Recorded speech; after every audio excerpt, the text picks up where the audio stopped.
sih kerangka kerja integritas itu? Nah, kerangka kerja integritas ini termasuk baru ya, karena KMK-nya belum lama keluar, yaitu KMK 323 tahun 2021 ya.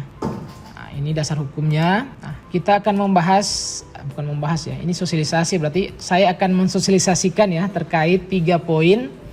Yang pertama, overview kerangka kerja integritas itu seperti apa, kemudian komitmen pimpinan, dan peran dan tugas dalam kerangka integritas ya. Kita masuk yang pertama terkait overview kerangka kerja integritas. Apa sih kerangka kerja integritas itu?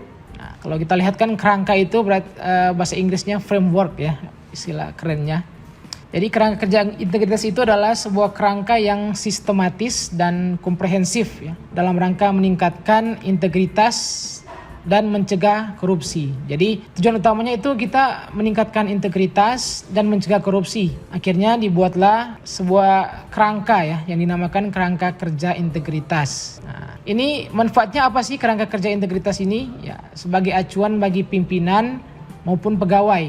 Jadi pegawai kita punya acuan dalam bekerja, dalam membangun budaya integritas, dalam sistem pencegahan dan penindakan yang terintegrasi. Jadi semua hal yang berhubungan dengan integritas dibuatkan sebuah pedoman lah istilahnya ya. Sebuah pedoman berupa kerangka ini. Nah, bagaimana sih kita menciptakan budaya integritas, bagaimana kita mencegah, dan bagaimana kita menindak ya. Nah, sebenarnya kerangka kerja integritas ini bukan merupakan sesuatu yang baru. Nah, jadi memang sudah ada, cuman kita ini kayak apa ya, diintegrasikan lah atau diformalkan dalam sebuah wadah gitu ya, dinamakan kerangka kerja integritas. Nah, kalau kita lihat ini histori penyusunannya itu sudah dari tahun 2019 dan terakhir di 2021 itu akhirnya diterbitkan KMK pada bulan Agustus ya, terkait kerangka kerja integritas ini. Nah, kerangka kerja integritas ini manfaatnya apa? Tadi sudah disebutkan ya, saya ulangi lagi, ini sebagai pedoman atau acuan bagi pimpinan dan pegawai terkait program penguatan integritas. Di sini telah dipetakan dengan jelas peran dari setiap pegawai dan pejabat dalam membangun dan menegakkan integritas. Nah, tujuan utamanya itu meningkatkan nilai integritas dan budaya sadar risiko bagi pejabat atau pegawai dan organisasi. Nah, gitu ya. Jadi ini manfaat, tujuan ya. Nah, prinsipnya ada 5 ya. Yang pertama, fokus pada implementasi ya. Kita langsung implementasi aja fokusnya. Kemudian pendekatan berbasis regulasi, pendekatan berbasis nilai, pendekatan sistematis dan terintegrasi, dan fokus pada organisasi dan individu. Ini adalah 5 prinsip yang penjelasannya itu lebih rinci ada di KMK tersebut ya. Nah, KKI, kita sebut KKI ini, kerangka kerja integritas ini disusun berdasarkan nilai-nilai Kementerian Keuangan dengan pendekatan sistematis dan komprehensif yang didukung oleh komitmen pimpinan melalui pengintegrasian regulasi, struktur, sumber daya, dan proses. Tujuannya untuk mewujudkan Kemenkeu yang berintegritas dan bebas dari korupsi. Nah, KKI ini sejalan dengan Strategi Nasional Pencegahan Korupsi ya, Stranas PK ini. Ada kata-kata perlu dibangun budaya integritas, sistem pencegahan dan penindakan yang terintegrasi di lingkungan Kementerian Keuangan. Nah, jadi KKI ini berasal dari nilai-nilai Kementerian Keuangan dan sejalan dengan Strategi Nasional Pencegahan Korupsi. Nah, ini manfaatnya, tadi sudah ada manfaat, dirinci lagi ya. Sebagai pedoman atau acuan bagi pimpinan dan pegawai pada unit kerja dalam, yang pertama, merencanakan, melaksanakan, mengkomunikasikan, memantau, mengevaluasi, dan melakukan perbaikan berkelanjutan program penguatan integritas. Nah, ini panjang ya, panjang kata-katanya, banyak komanya. Kemudian menilai risiko yang berkaitan dengan integritas, pengembangan proses dan kebijakan terkait penguatan budaya integritas di Kementerian Keuangan. Nah, kalau ini prinsip yang tadi ya sudah saya sebutkan. Kemudian kerangka kerja integritas itu seperti apa? Ini ya gambaran umumnya. Ini dalam bentuk rumah ya. Ada rumah, ada tiang-tiangnya, ada dasarnya. Ini mirip di mana-mana mirip juga ya. Ada di Kemenkeu Korpu ada juga yang seperti ini ya. Ada rumah, ada tiangnya, ada atapnya, ada fondasinya. Nah, fondasinya ini apa? Nilai-nilai dan budaya Kemenkeu dan kepemimpinan. Itu ada fondasinya ya. Kemudian tiang-tiang yang mendukung ini adalah regulasi, struktur, proses, dan sumber daya. Nah, yang dituju adalah ini di atapnya, terwujudnya kehidupan bangsa yang bersih dari korupsi dengan didukung nilai budaya yang berintegritas. Nah, dari segi regulasi ini ya biasa ya. Ada peraturan, kebijakan, pedoman teknis, dan sebagainya. Kemudian di strukturnya ada model 3 lini, nanti kita jelaskan ya. Ada prosesnya juga dari pencegahan, deteksi, respon, dan monef. Dan ada sumber daya yaitu pegawai dan pimpinan gitu ya. Nah, ini penjelasan lebih lanjut lagi yang sudah saya sampaikan tadi ya.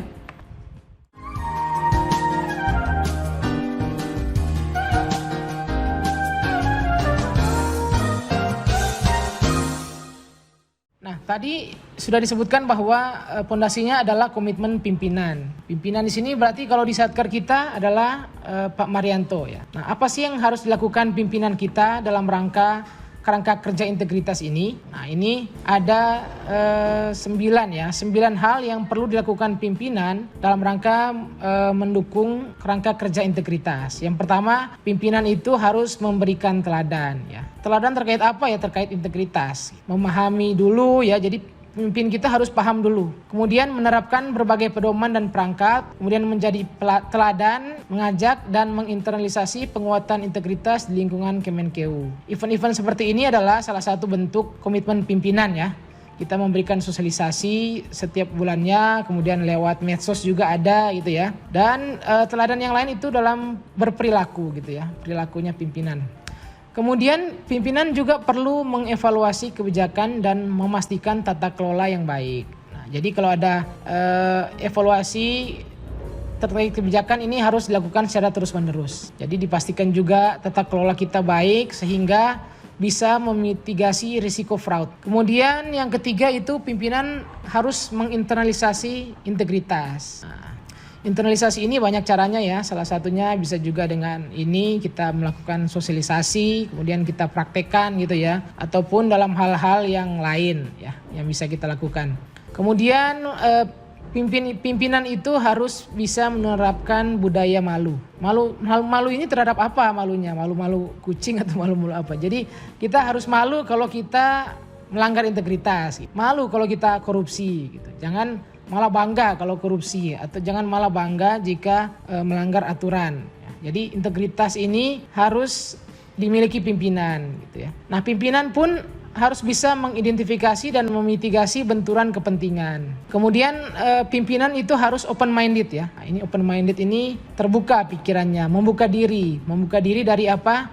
Ya dari koreksi, harus berani dikoreksi gitu. Kalau ada salah ya harus mengakui kalau salah dan berani dikoreksi.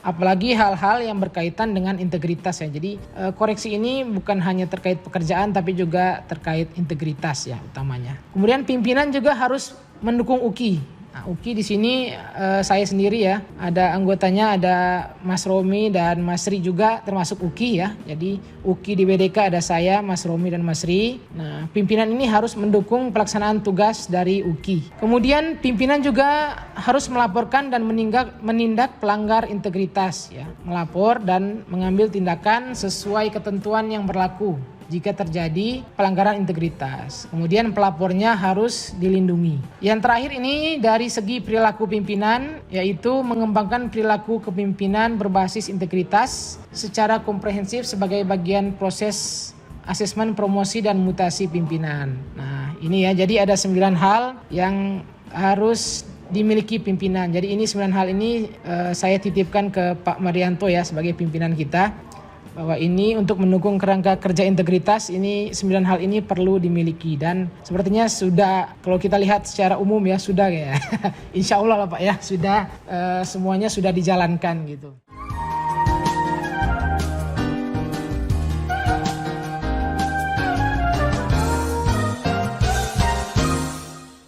Tadi pimpinan. Nah, kita sebagai pegawai apa sih fungsinya gitu ya? Masa pimpinan saja yang punya fungsi? Nah, kita lihat ya.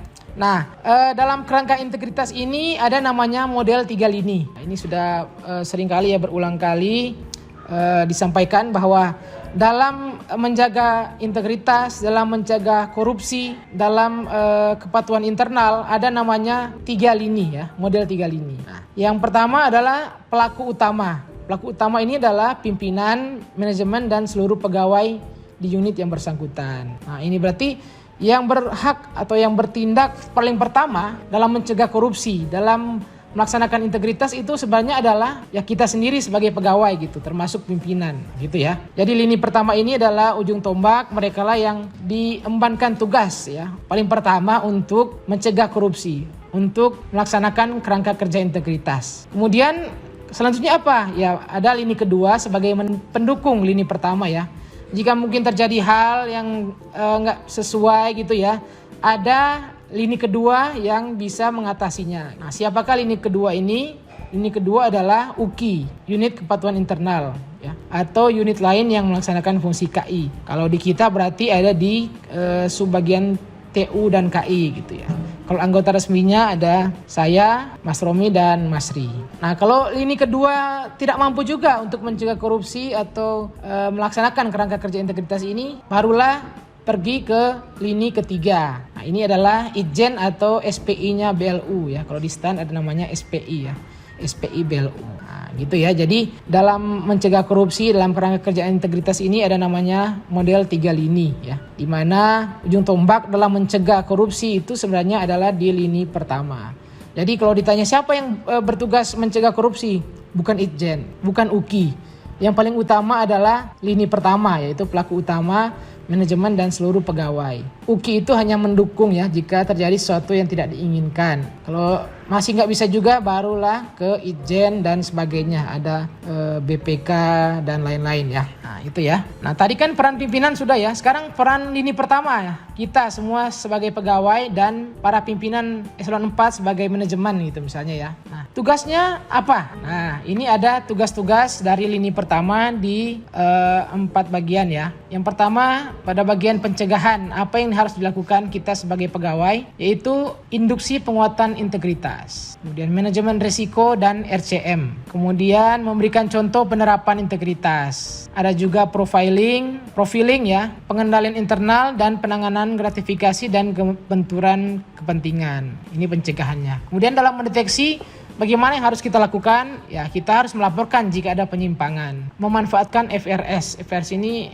fraud risk skenario ya, ini ada di UKI. Mengikuti SPI, survei penilaian integritas. Nah, ini nanti sebentar lagi akan ada survei penilaian integritas ya. Ini sudah mulai pada prosesnya. Menyediakan data dalam kegiatan asuransi. Ya, jika ada pemeriksaan gitu ya, jika ada penjaminan mutu dan sebagainya, ya kita wajib menyediakan data ya kepada UKI ataupun kepada Itjen ataupun kepada UKI pusat gitu ya, ataupun BPK yang misalnya datang ya kalau ada kegiatan asuransi, ya kita wajib menyediakan data. Kemudian pengukuran kinerja pegawai. Nah, ini yang harus dilakukan lini pertama dalam rangka deteksi. Dalam rangka respon seperti apa yang dilakukan? Pertama, menyediakan data untuk kegiatan investigasi. Nah, ini lanjutan dari kegiatan asuransi tadi ya. Kalau ada setelah kegiatan asuransi mungkin terjadi ketemuan dan sebagainya, nah akan dilakukan investigasi. Nah, para lini pertama ini wajib menyediakan data.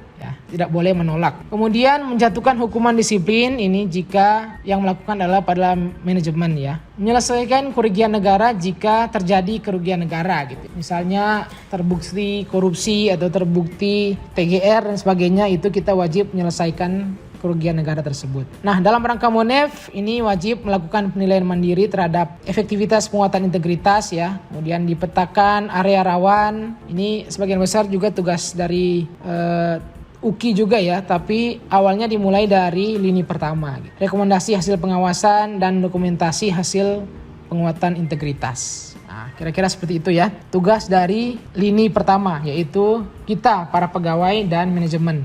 Nah, kalau lini kedua, tugasnya apa? Nah, ini lini kedua adalah saya sendiri ya, dan beserta Mas Ri dan Mas Romi. Dalam rangka pencegahan ini kita memiliki tugas sebagai fasilitator untuk sosialisasi. Nah, ini salah satu tugas kami ya, ini melaksanakan sosialisasi setiap bulan ya. Memberikan contoh dan pemantauan penerapan integritas. Ya, kita memantau setiap bulan ada ya. Setiap bulan ada yang rutin, ada yang semesteran, ada yang tahunan ya. Mendukung lini pertama. Nah, kita juga mendukung lini pertama ya dalam hal penanganan gratifikasi dan sebagainya. Nah, dalam deteksi UKI itu menindaklanjuti pengaduan. Jika ada pengaduan akan langsung ditindaklanjuti. Kemudian memantau dan review atas pengendalian intern oleh lini pertama. Nah, ini setiap bulan kami melakukan review dan pemantauan ya terhadap pengendalian intern oleh lini pertama.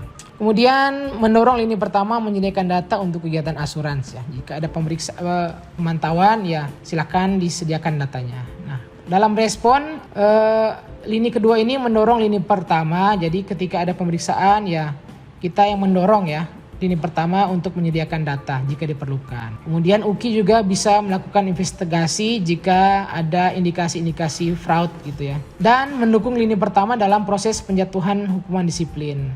Nah, hukuman disiplin ini siapa yang bisa menjatuhkan? Yang pertama dari para manajemen lah, eselon 4 dan juga dari pimpinan atau eselon 3 gitu ya. Jadi ketika ada pelanggaran yang wajib menjatuhkan hukuman disiplin ya atasan langsung gitu ya. Kalau masih level ringan misalnya gitu ya. Nah, kita UKI ini mendukung, kita harus mendukung lini pertama dalam proses penjatuhan hukuman disiplin gitu ya. Kemudian dalam rangka MONEF kita melakukan quality assurance atas proses penilaian mandiri yang dilakukan oleh unit kerja gitu ya. Kemudian pemantauan berkala dan pemantauan tindak lanjut rekomendasi hasil pengawasan intern ya jika ada temuan gitu ya. Kemudian lini ketiga ini adalah Itjen dan kawan-kawannya. Nah, ini bisa dibaca saja ya. Jadi Itjen ini tujuannya pencegahan itu dia sosialisasi juga sama seperti UKI, memberikan contoh juga dan mengembangkan berbagai instrumen dalam penguatan integritas. Dan Itjen ini melakukan asuransi ya. Dalam mendeteksi mereka juga menindaklanjuti pengaduan. Jadi kalau ada yang melapor ke Itjen ya ditindaklanjuti. Mendorong penyusunan pengembangan FRS, melakukan asuransi atas pengendalian intern dan mengembangkan instrumen SPI. Kemudian dalam rangka respon, Itjen juga melakukan audit investigasi ya jika terbukti adanya fraud, indikasi fraud ya. Kemudian rekomendasi penyatuan hukuman disiplin, memberikan data terkait kerugian negara. Kemudian dalam rangka MONEF, Itjen ini melakukan quality assurance juga, kemudian pemantauan juga secara berkala dan tindak lanjut rekomendasi hasil pengawasan intern gitu ya. Nah, kira-kira seperti itu ya teman-teman sekalian kerangka kerja integritas ya.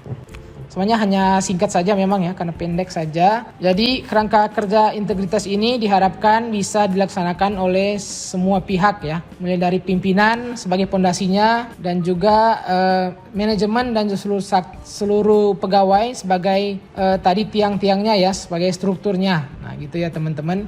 Ketika kita berhasil melaksanakan kerangka kerja integritas ini insya Allah hal-hal yang berbau fraud, korupsi dan sebagainya itu bisa kita hindari bersama. Amin ya robbal alamin. Oke, sekian ya.